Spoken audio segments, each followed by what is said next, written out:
பிடியதன் உருவுமை கொலமிகு கரியது வடிகொடு தனதடி வழிபடும் அவரிடர் கடி கணபதி வர அருளின் மிகுக்குடைய வடிவினர் பயில்வழி வளமுறை இறையே ஈசனே சிவகாமி நேசனே என ஈன்ற தில்லைவாழ் நடராஜனுடைய கொடான கொடி திருவடி தாமரையை வணங்கி இன்று நிகழும் மங்களகரமான விஸ்வாவச வருடம் பிப்ரவரி மாதம் 13/2/2026 வெள்ளிக்கிழமை அமிர்த யோகமும் சித்த யோகமும் கூடிய சுபதனத்தில் வெள்ளிக்கிழமை மங்களகரமான திருமண நாளில் விவாக சுபமுகூர்த்த நாளில் மாசி மாதம் தமிழ் மாதத்தினுடைய 11வது மாதம் மலர்கின்றது, பிறக்கின்றது. மாசிக்கு மட்டும் பிறக்கின்றது சொல்வதை விட மலர்கின்றது சொல்வது அது மகத்தான உன்னத நிலையாக பெருமையாக இருக்கும். ஏனென்றால் மாசி படர், மாசினாலே நமக்கு எல்லா வகையிலையும் லாபத்தை கொடுக்கக்கூடிய மாதம். ஜோதிடத்துறையில் கும்பராசி 11வது இடம், மேசராசிலேருந்து 11 கும்பராசி. தமிழ் மாதங்களில் மாசி மாதம். அப்போ லாபாதிபதியாக இருக்கக்கூடிய கும்பராசி, லாபத்தை கொடுக்கக்கூடிய தமிழ் மாதத்தில் இருக்கக்கூடிய மாசி அனைத்து செல்வத்தையும் கொடுத்து, அதாவது 9 பாக்கியத்தை கொடுத்து, 11ஆம் இடத்தை லாபத்தை கொடுத்து, 12ஆம் இடத்தை இறைவனை தேடுதலை கொடுக்குறார். நம்ம முன்னோர்கள் நமக்கு அற்புதமாக வழிகாட்டியிருக்காங்க, நம்ம தான் தவறாக நினச்சிட்ருக்கிறோம். அந்த வகையிலே மாசி மாதம் 3ஆம் நாளே மகா சிவராத்திரி. அதனுடைய பதிவு பின்னாடி உங்களுக்கு நான் பதிவு செய்கின்றேன், அதனுடைய வரலாற்றை. மாசி 5ஆம் தேதி அமாவாசை, மாசி சிறிய திருவடி, மாசி 18ஆம் தேதி மாசி மகம். 18 முக்கியம். மாசி மகம் ஒவ்வொரு ஆண்டும் மக நட்சத்திரன்று பௌர்ணமியோடு சேர்ந்து வரக்கூடிய மாசி மகம் 12 ஆண்டுக்கு ஒருக்க மகாமகம். அடுத்து நாம் காண இருப்பது கன்னி ராசி.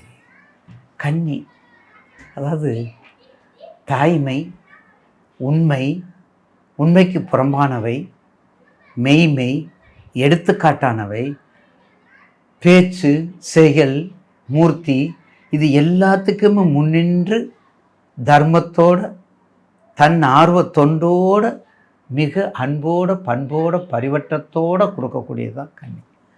அதுக்கு தான் கன்னின்னு வச்சுருக்காங்க. அதைத்தான் நிலராசியாக வச்சுருக்காங்க. என்னன்னு தெரியல, முன்னோர்கள் அப்படி வச்சுருக்காங்க. எதை செஞ்சாலும் கிராமத்தில் சொல்லுவாங்க, என்னடா எருமையில் மழை பெஞ்ச மாதிரி உட்காந்துருக்குன்பாங்களே, அது கொஞ்சம் கன்னிக்கு கொஞ்சம் சேரும். ஏன்னா கன்னி மட்டும் இல்லை, கன்னியும் சேரும், அந்த மகரமும் சேரும். அதே சமயத்தில் ரிஷபமும் நிலம் தானே. பாருங்களேன், 3 ராசி நிலம்தான். 3 ராசி நிலமாக இருந்தாலும் அந்த 3 ராசியில் வித்தியாசம் இருக்குது பாருங்கள். அந்த கன்னிக்கு மட்டும்தான் அந்த பொருத்தங்கள், அதனுடைய விருத்தங்கள், அதனுடைய தன்மைகள், அதனுடைய பெருமைகள் மிக மிக அதிகம். ஏன் அப்படி? உபய லக்கணம், உபய ராசி, அதில் இருக்கக்கூடிய நட்சத்திர விதி, நட்பு கிரகங்கள். நட்சத்திர விதி முக்கியம். நட்சத்திரத்தை பற்றி உங்களுக்கு சனிப்பயிற்சியில் நிறைய விளக்குறேன், வரக்கூடிய சனிப்பயிற்சியில் 6 மூணில் வரக்கூடிய. இப்போ மாதப்பிறப்பு உங்களுக்கு இந்த மாதத்தில் நீங்கள் செய்ய வேண்டியது, இந்த மாதத்தில் நீங்கள் செய்ய வேண்டியது, இந்த மாதத்துக்குள்ள உங்களுக்கு மகத்தானதை கொடுக்கக்கூடியது. ஏன்னா உங்களுடைய ராசிக்கு கன்னிக்கு சனி பார்வை இருக்குது. அப்போ சனி பார்க்குறாரு, கண்டக சனி பார்த்தோன்னா ஒன்றும் பயப்படவே வேண்டாம். கன்னிராசிக்காரங்களுக்கு ஏற்கனவே நட்சத்திர இதில் நட்பு கிரகம், எல்லாம் தாயா பிள்ளையாக இருக்கிறீங்க. உங்கள் ஜாதத்தை எடுத்துக்கோங்க. உங்களுக்கு வேண்டிய தொழில் ஐஆர்எஸ், பேங்க்கு, ரயில்வே, எக்ஸாம், நூல் நிலையம், book seller, book, stationery, Crazy, super market, பார்த்தீங்களா, கிரேசி, சூப்பர் மார்க்கெட்டு, தபால்காரர், பேங்க்கு, எஸ்பிஐ பேங்க்கு, கன்னி தானே, பேங்க்கு தானே. நிலங்கள், நிலப்புலங்கள், ப்ராப்பர்ட்டி டேக்ஸு, பார்த்தீங்களா, property tax, water tax, income tax சம்மந்தப்பட்ட அத்தனை நிர்வாகமும் நீங்கள் தான் சார். கருணையோடு கனிந்து செய்யக்கூடியவங்க நீங்கள். கருணையோடு கனிந்து செய்யக்கூடியவங்க. கருணையோடு கனிந்துன்னு என்ன, புன்முறுவலோடு எதை செஞ்சாலும் கோபம் வராது. கன்னிராசி கும்பலக்கணம், கன்னிராசி மகர லக்கணம். அவங்களுக்காக கோபம் வரும். இந்த ரிஷபம் துலாம் இருந்தால் ஸ்ட்ரெயிட் ஃபார்வர்டாக இருப்பாங்க, கோபமே வராது. கொஞ்சம் செல்ஃபிஷ் இருக்கும். செல்ஃபிஷ் இருந்தானே ஆகணும். அதனால் செல்ஃபிஷ் இருக்கும். அதை பற்றி கவலை இல்லை. இருந்தாலும் கன்னிராசி நேயருக்கு வெளிநாடு அது மட்டும் இல்லை. கும்பலக்கணம் 7, 8 செவ்வாய். இந்த கும்பலக்கணத்துக்கு 8 செவ்வாய் மிக மிக கவனம். விருச்சிக லக்கணத்துக்கு மிதுனத்தில் செவ்வாய் மிக மிக கவனம். போதுமா? இந்த செவ்வாய் தோஷம்லாம் நம்ம ஆள்கள் சொல்லுவாங்க, பார்த்துருப்பீங்க. அப்போ செவ்வாய் தோஷம் சொன்னோம்னா எதில் ரொம்ப முக்கியமாக இருக்கும்னா, எந்த கட்டத்தில் இருந்தாலும் சரி, எந்த லக்கணம் இருந்தாலும் சரி, 7ல் செவ்வாய் இருந்தால் செவ்வாய் தோஷம், 8ல் செவ்வாய் இருந்தால் செவ்வாய் தோஷம். தயவுசெய்து வேண்டிக்கிறேன், அப்படி இல்லை. பணிவோட பாத நமஸ்காரம் பண்ணுறேன், அப்படி இல்லை. குறிப்பாக தோஷம், செவ்வாய் தோஷம், கும்பலக்கணம் 7, 8ஆம் இடம் கன்னி செவ்வாய். கடலுடைய ஆழத்தை கண்டுபிடிச்சிடலாம். கன்னி ராசிக்காரிய ஆழத்தை கண்டுபிடிக்காததான் கன்னி செவ்வாய். அது ரொம்ப முக்கியம். அதுக்கடுத்து பாருங்கள் விருச்சகத்துக்கு 7, 8 மிதுனம்.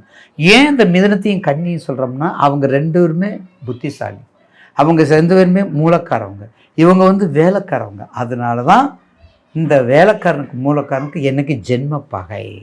அதனால தான் உங்களுக்கு நான் நிறைய சொல்லக்கூடியது அப்படியே ஐயா சொல்கிறீங்க, எங்களுக்கு ரெட்டிப்பு சந்தோஷம் ஐயா. குரு திசையில் புதன் திசையில் குரு புத்தி வந்தால் சரண்டர் ஆக்கி விட்டுரு. அது என்ன லக்கணமாக இருந்தாலும் சரி, நீ எவ்வளவு பூஜை புனஸ்காரம் பண்ணாலும் சரி, எவ்வளோ சாங்கியம் பண்ணாலும் சரி, எவ்வளோ ருத்ரம் பண்ணாலும் சரி, அந்த தாக்கத்தை கொடுக்கும், அந்த தாக்கத்தை கெடுக்கும். அந்த தாக்கத்தினுடைய தன்மைகள் நம்ம சாங்கியத்தில் வேணால் குறைக்கலாமே ஒழிய, கண்டிப்பாக அதை நிவர்த்தி பண்ணுறது அந்த தசாபத்தி முடியும் தொட்டியும் கவனமாக இருக்கணும். எந்த தசாபத்தி? குரு திசையில் புதன் திசையில் குரு புத்தி. நிறைய கேட்பாங்க, அதற்கு மட்டும் ஏன் அவ்வளோ முக்கியத்துவம் சொல்லுங்க. அப்படிப்பட்ட தன்மை வாய்ந்தது கன்னி ராசி. அடுத்து உங்கள் குரு உங்களுக்கு 10ல் இருக்கார், உங்கள் ராசிக்கு 10ல் அற்புதமாக இருக்கார். 10ல் ஒரு பாதி, 10ல் ஒரு பலன், 10ல் ஒரு பாவகிரகம், 10ல் ஒரு நேசக்கிரகம், 10ல் ஒரு அபயக்கிரகம், 10ல் ஒரு சுபக்கிரகம். பார்த்தீங்களா? சுபக்கிரகம் தானே, எல்லாத்துக்கும் ஜெயிக்கக்கூடியவர், எல்லாத்துக்கும் அவர் கன்னிக்கு பகை தான். அந்த பாவகத்தன்மையை மாற்றாமல் 10ல் இருக்கார்ல, அப்போ உங்களுக்கு செய்வார், கண்டிப்பாக செய்வார். அதில் மாற்று கருத்து அல்ல. சனி பார்க்குறாரு, உங்கள் வீட்டை சனி பார்க்குறாரு. 6ல் உங்கள் ராசிக்கு 6ல் 4 பேர் அவங்களுக்கு அடுத்தடுத்து போய்கிட்டே இருப்பாங்க. அப்போ கோச்சாரத்தில் உங்களுக்கு கோச்சார பலன் உங்கள் தசாபத்தியை பார்த்துக்கங்க, மிக அற்புதமாக இருக்கும்.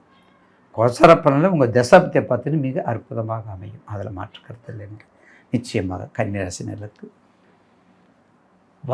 அதாவது சக்கரத்தாழ்வார் வழிபாடு, சக்கரத்தாழ்வார் பெருமாள் வழிபாடு, அகோலமூர்த்தி, அகோபிலம், ஸ்ரீசைலம், குணசீலம், அகோபிலம், ஸ்ரீசைலம், குணசீலம் 108 வைணவ தலங்களில் பெருமாள் தனியாக இருக்கக்கூடிய ஒரே தலம் குணசீலம். நேயர்கள் தெரிஞ்சுக்கங்க, குணசீலம். ஏன்னா அந்த நோய்த்தன்மையை குறைப்பதற்கும் நோய்த்தன்மையை எடுப்பதற்கும் மிகப்பெரிய வைத்தீஸ்வரனாக இருக்கக்கூடிய தலம் குணசீலம். ஒரு முறை சென்று வாருங்க.